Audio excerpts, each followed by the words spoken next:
Hello there, welcome to Tereteknik. We have this car from BMW X4. It's I think 2014 model, and here you can see we have removed its normal conventional screen to this 12.3 inches display with this digital cluster as well. You can see this is the cluster that we have removed from the normal analog cluster to the digital one. In the screen, first of all, I will talk about here we have some shortcuts on the home menu. This is for the navigation. You can use the navigation. We have like different kind of navigation systems. This is the Google Maps that you can use. Right now it's not connected with the internet. For connecting internet, you need to connect the screen with the Wi-Fi or with the SIM card. So right now both the Wi-Fi is not connected and I don't have the SIM card right now, so it's not connected. But here you can see we have the next music option. So all the music files that I have on my device are working here. So you can see it's totally working with the iDrive. All the original functions in the car are working. From factory car has some original menu as well, so that's working here. You can see this is the home menu. So when I will press here, so it will shift back to the Android, because the original screen, the original interface has no touch response or touch screen. Then there's some modules. These are themes for the changing of the home menu colors. So I like personally red one. And then we have my phone is disabled right now because I'm using CarPlay. CarPlay is connected via Bluetooth. It works from here. Then we have this is the cluster. It's not connected directly with this digital cluster, but it's with GPS. RPM is like almost same, and it shows the same speed, just there is a difference of 3 to 4 kilometers due to the offline internet, but RPM is almost same. You can see here is the 8, here is the 8. So that's the RPM or this cluster feature of the screen. This is the setting. We have some setting system, navigation, audio settings, language, time, Android settings, some factory settings, and some information for software. This is the latest screen. Comes with the brightest display ever available or produced in the market. Then we have video watch while driving, so you can watch the videos while driving as well. So you can just check the quality and the display quality of the screen. It's superly amazing. So you can just see this is a HD screen, plus is the brightest and most high definition screen available. We will go back to the home menu. I will show the CarPlay. I will put the CarPlay on the home menu. This is the Z-Link 5 app for the CarPlay. I will move this CarPlay on the first window. You can do this with all the apps. So here I will put the CarPlay.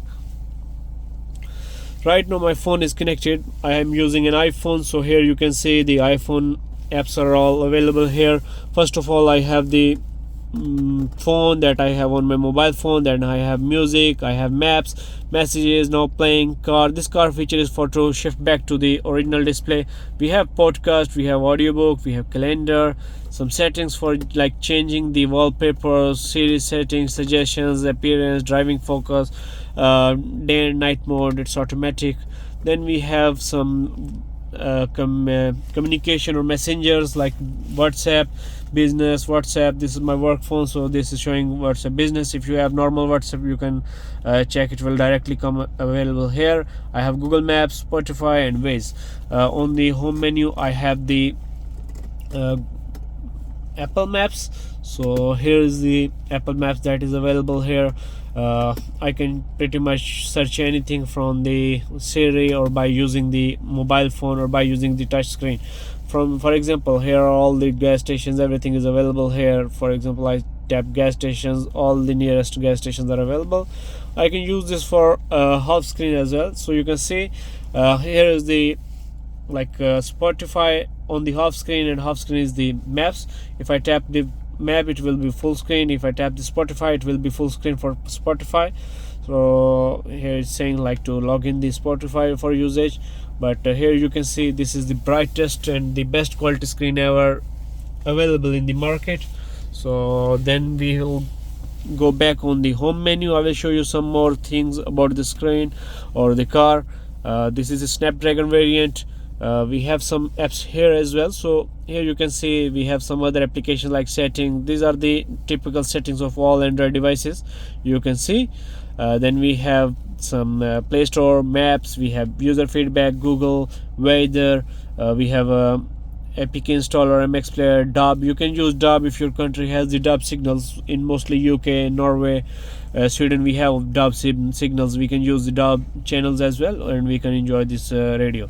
Then we have like ES File Explorer, Chrome. Z-Link 5 is all again the for the Apple CarPlay. Chrome is for like surfing the internet. We have a map auto, we have user manual. This is user manual for briefly explanation of the screen that I have explained you in the video. Then we have this offline map as well. This is the offline map that works without internet for complete Europe. So here we have Swedish language. Here I will check the offline map. So here's the antenna that we have installed on the right side of the dashboard for better signal coverage. You can install this in the behind this panel as well with the airbags, but we like here, so that's why we installed here. So here you can see we are at Malmvägen 18D, so that's the shop address. If you want to visit us for these kind of screens or any Android net upgrade or any kind of interior upgrade, so you can contact us. I will provide all the contact information and visiting address in the description below, so you can just check the description. If you have any questions or queries, you can contact us or comment in the description or comment below the video, so I will be happy to answer you.